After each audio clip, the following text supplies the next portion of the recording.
Hey there, writers and museators. I am super excited to be here today with Daniel. We're going to talk about how he revised his novel to publishable, and he's got some great celebrations to share with us, share his journey with us, and really inspire us today with what he's done to revise his novel to publishable. Daniel, thank you so much for being here with us today. Well, thank you for having me today. I'm really excited to go through the celebration. Yeah. Yeah, so I know all about what you're writing, but share with people who haven't met you yet, what novel is it that you're writing? What genre? And give us a quick overview of what it's about.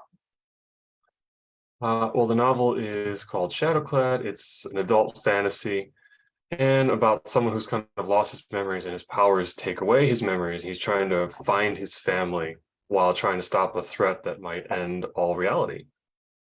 Wow, pretty big hurdles for him to face. Great elevator Yeah. pitch, by the way. That was wonderful. So when I met you, we met at a Writer's Digest conference in New York City 7 years ago, something like that, when I was speaking at the conference. Fill in the people who weren't there. What was the status of your book at that point? At that point, this book was a much earlier draft. It was very rough. I mean, it was there, but it is very early form. So it was nowhere near what it is now. And I was just grasping at straws, I guess. I was trying to put a piece together, and you think you have things, you think you understand what you're doing, but you're not quite there yet. So that's what I was doing back then. Got it. And I remember I found a picture. You had bought my book. My book had just come out, Storytelling for Pantsers. I don't know if you remember that, but I had forgotten it as well. And we certainly talked at that point. And you went down this kind of do-it-yourself route where you were trying to revise, but kind of coming up against the same wall over and over again. Talk a little bit about what that was like in terms of what was that wall and how did it feel to keep hitting it?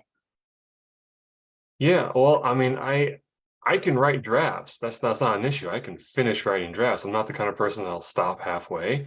My issue is always in the revision process.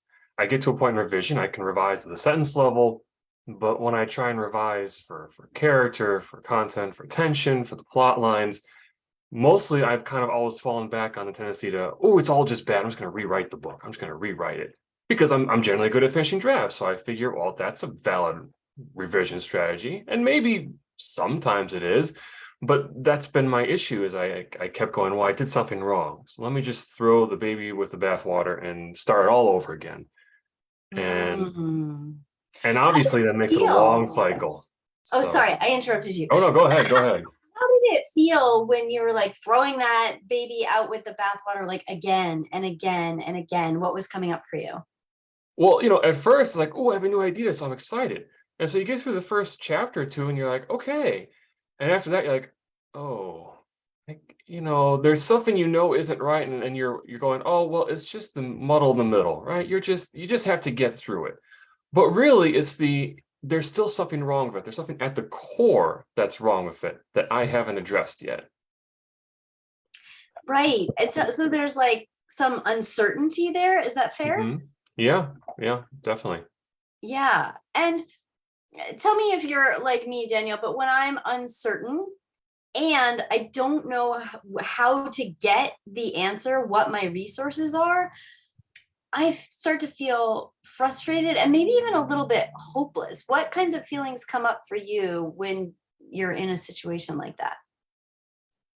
Yeah, well, generally, when you're working in the middle, the hopelessness does come up because it's not right. It's not good as it should be. It's not hitting its marks. And even if you follow all the different, strategies and use this for plot, it just doesn't feel right. And it doesn't feel right.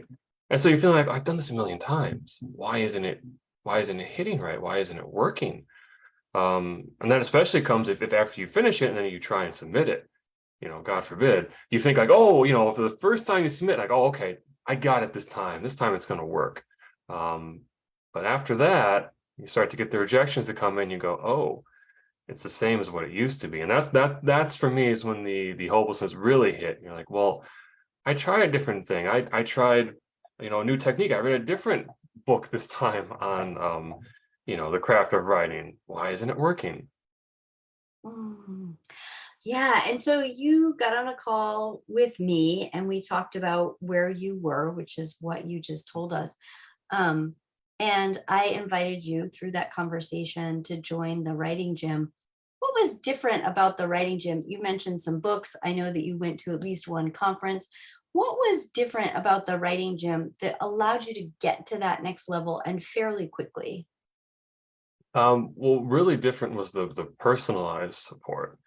So, you could read all the craft books you want, and they do help. I'm sure they have helped me progress, but not in the sense of I'm still on my own. And so if I don't understand the content they're trying to tell me, and I get something wrong in the process, well, that's it. The book's gone this way, and I should have gone this way, and there's no coming back from that.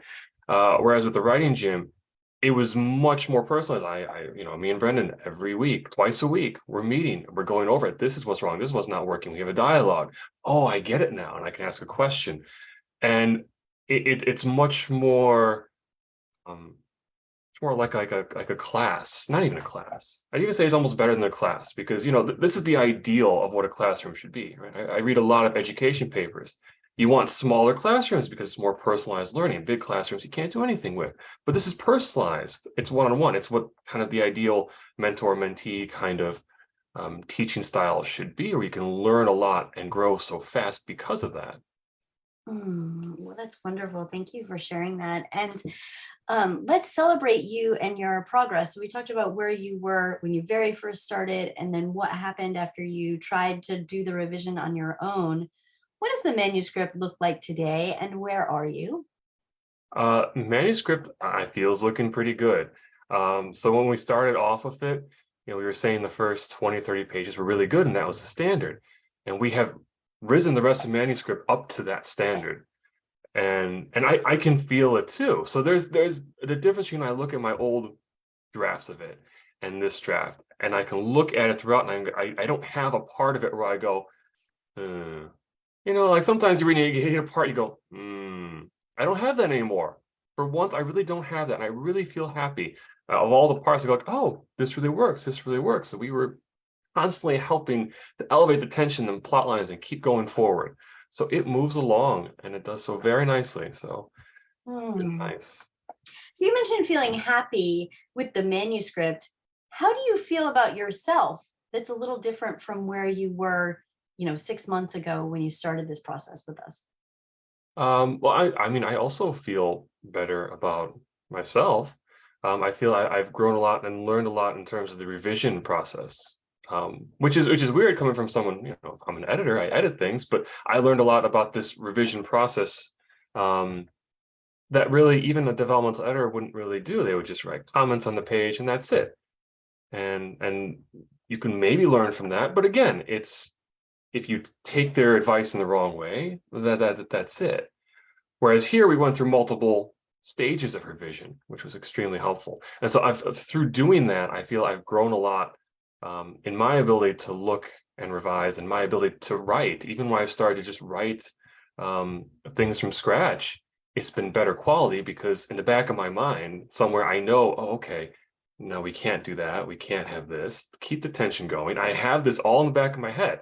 And so when I'm writing, it comes out better to begin with, which is really nice. That's amazing. And you mentioned, I mean, professionally, you're an editor. You mentioned academic Mhm. papers. I mean, you spend your life editing things and yet struggled with a manuscript. And so I'm just going to guess that part of that is the blinders that we have on about our own work and Mhm. our manuscript, right? We can't see it. And and part of it is that even though you've got experience editing in one arena, that isn't necessarily, I mean, in some ways it's applicable, but not 100% to what it is that you're doing. And this is a mistake that I see a lot of writers make, right? They think that they can get feedback from their neighbor, or just because their friend published a book, maybe they know about how to make their book better. And this was a trap that you fell in a little bit too, of like, oh, I'm an editor, I should be able to figure this out. And you could, but then you hit that wall again. So talk a little bit about that experience of like having enough skills? But I'm just going to make a guess for you, Daniel. I'm going to guess that in some ways this was more frustrating than if you didn't know anything about editing at all. Yes. Yeah, no, for sure. Because I have edited fiction manuscripts. And the odd thing is, if I look at someone else's manuscript, I see it all. It's like, oh, well, I know exactly what needs to be changed. But you look at your own and you're like, huh? It looks like it's a whole foreign language. And you're like, I guess that's good. And I mean, that's just how the human brain works, I guess.